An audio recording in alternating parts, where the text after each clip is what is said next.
Alright guys, so I wanted to show you how I'm gonna craft a still life type photo. So this would be a setup where it looks like I could really be living in the photo. It's a little more of an authentic, cozy vibe. So I'm adding a pillow from our bed to the backdrop.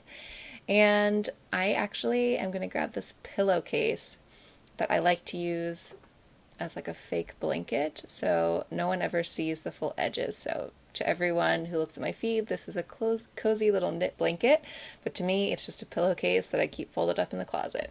So use what you have. Here's this little tray because I want it to be like a still life in bed with a book and coffee. Here's what I'm realizing is that it's too heavy the other way around, and I want everything to be balanced. So I want the thicker end of this tray to be matching the thickness of the pillow. So that's why I flipped it around so that it would all be well balanced. Now I've got the book I'm going to use, and you guys are a little off center, so let me move you a little bit so you can see better. And I want this to be cozy and crafty and sort of found objects almost. So I have this little bag of tiny props that I keep, and I have this little image that I'm going to use, and this pre-tied little bow of twine that I thought might be nice. It's just delicate, and it kind of is tying into the concept of this book cover a little bit. So I'm just going to put that down, and it can be tricky to make it sit right, so excuse my hair for a minute. And I have these little clips, little mini clothespins that I like to use. I got these for like $1 in a big bag. Now, composition wise, I cannot find where I want to put this. I know that I want a second one for balance, but I can't figure it out. So eventually I realized that it should go on the other side of the plant for balance, but sometimes you just have to play with it until it hits you. So now it's got a nice back and forth on both sides of the succulent, and it's not so one-sided. So my little cup of coffee I'm going to add in. I always have a cup of coffee in photos, so I can't leave that out. And you'll notice I'm pointing the handle of the teacup to point a line of sight to create a way to draw the eye to the subject of the photo, which is the book. So that teacup handle lines up with the butterfly. Now, everyone expects a donut in my photos, but I don't always like to have them. Sometimes I think it's too much, so I'm going to try it without a donut first and see how it goes. I don't want to make it too complex because that's just not my style. I don't like it to be too busy. So I'm going to go ahead and take this. Let me move you guys out of the way for a second. Okay, so here we are. I took the first version of this photo, but I'm not quite happy with it. I noticed that I shot it or set it up too widescreen when I want it to be longer instead.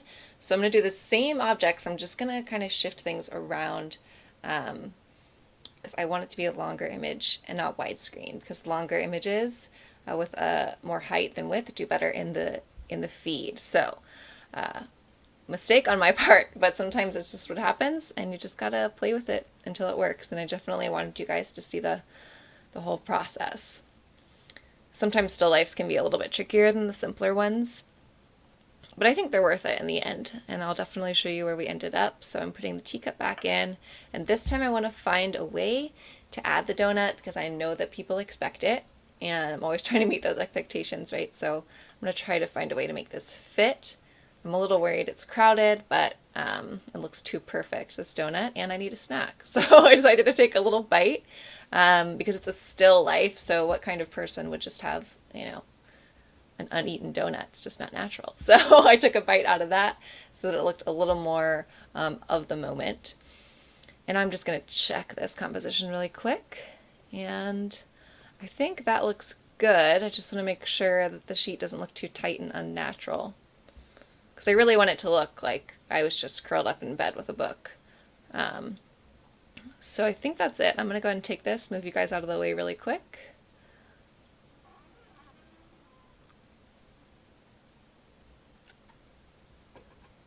Okay, here we go.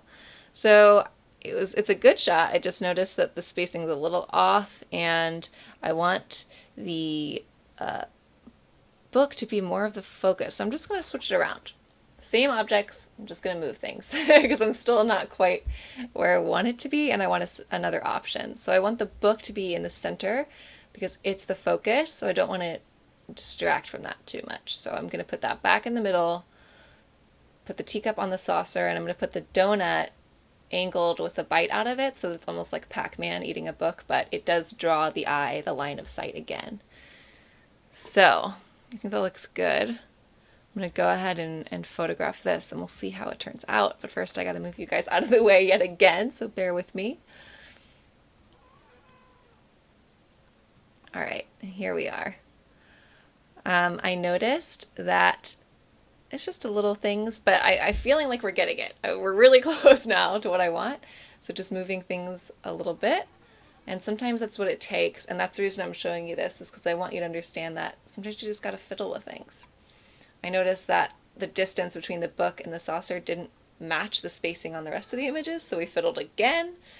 It's completely normal to take a bunch of different attempts until you find it, especially when you have a lot of different working parts. But here is sort of where we ended up. To give you a little preview on my camera here, I think it looks really good. That bow is a nice framing of the book, and it has all the elements that people are familiar with for me.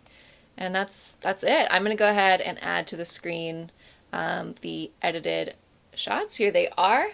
I think it actually turned out really good, and if I want to, I can use one of the previous shots that I took, because remember we went through a lot of iterations of versions of this photo, so if I want to use those, and I very well might, I'm just going to space them out really far on my feed. So if I posted this month, I would probably wait another month to post a really similar photo, and honestly people will have forgotten about it by then and they won't mind for the few who do recognize it. So that's it. That's a still life photo.